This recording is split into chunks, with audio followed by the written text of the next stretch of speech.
Hello everyone, welcome to Brain Blitz Audios.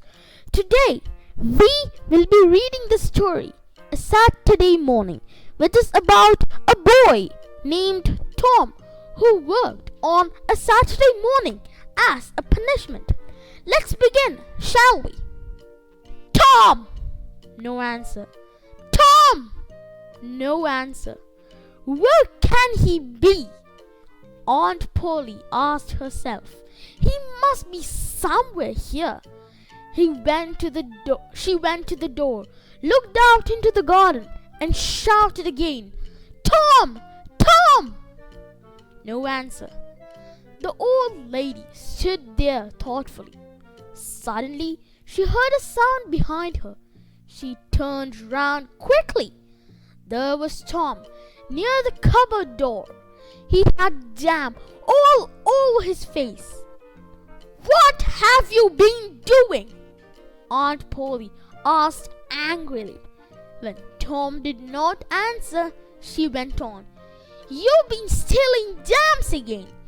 Don't tell me that you haven't. Haven't I told you 100 times to keep away from the cupboard? Where's the stick? Aunt Polly took her stick and raised it high. She was about to strike Tom hard. Look behind you, Auntie! Shouted Tom. Aunt Polly looked behind her. This was Tom's stance. He rushed out of the house. He climbed over the fence. Soon he was far away. Aunt Polly was angry, but she laughed. He's a bad boy, she said to herself, but I love him. He's my poor dead sister's boy, and I must look after him. I don't like to hit him, though. I have to at times. If I don't punish him, he'll grow up lazy and wicked. Yes, I must be strict.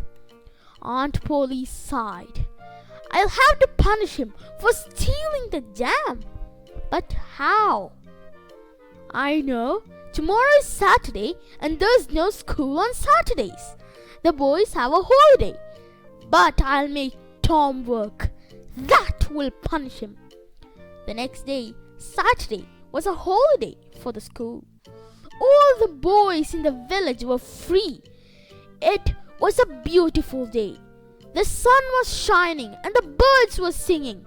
The trees and flowers looked fresh and lovely. Tom, of course, wanted to go swimming. All other boys were going swimming. Tom came sadly out of the house. He held a long brush in one hand. In the other, he carried a bucket full of whitewash. His aunt asked him to whitewash the fence. Tom looked sadly at the fence. How high it is! How long it is! He thought. Indeed, the height of the fence was 9 feet and its length was 30 yards. Tom put his brush into the whitewash. He drew it slowly across the fence. It made a very small white mark. Tom tried again. Another very small white mark. Tom sat down and sighed heavily. He took out all the things that he had in his pockets. He had some marbles, some pieces of string, and 2 or 3 broken toys. No one will whitewash the fence for these, he thought.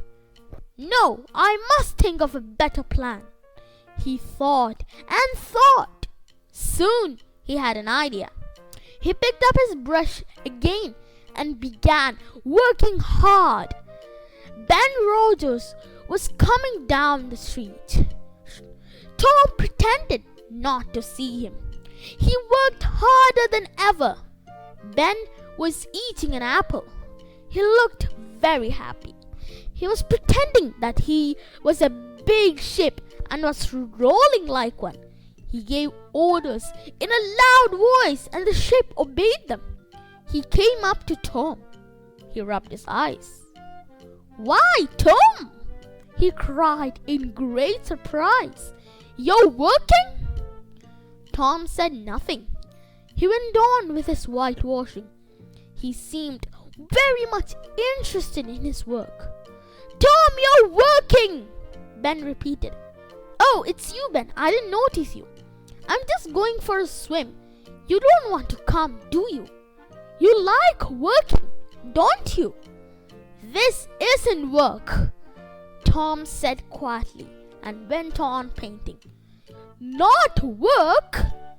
Ben exclaimed. "Oh no, I like it. Whitewashing is fun.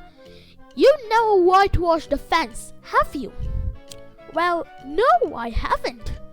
For a while, Ben stood there watching Tom. Tom paid no attention to him. All his attention was given to his work. At last, Ben said, "Let me whitewash a little." "Oh no, Ben, I'm going to make this fence look fine. I promised Aunt Polly. Besides, it's so interesting." "Let me do just a little," begged Ben. "No, I'm sorry, Ben, but I can't. Aunt said that I must do it myself. If you do it, you'll make a mistake. You'll spoil everything. It's looking so nice now." "I shan't make a mistake. I'll be careful. You can have my apple if you let me." Slowly and unwillingly, Tom handed the brush to Ben. Ben worked hard. It soon grew hot, but he went on working. Tom sat there, watching and eating Ben's apple. When Ben had done enough, other boys came along. At first they laughed at Tom as Ben had done, but soon they too were whitewashing the fence. Of course they had to pay Tom before he let them help him. They gave him their best things: 12 marbles, a tin soldier, a key, a dog's collar, the handle of a knife, and 4 pieces of an orange. Tom had an easy time. He did not work, but soon the fence had 3 coats of whitewash on it. And that's the end of the story, extracted and adapted from The Adventures of Tom Sawyer by Mark Twain. We hope you found it interesting. For more useful videos, please subscribe to our channel, Brain Blitz Audios. We have uploaded many stories here at Brain Blitz Audios. Some of the links are given in the description down below.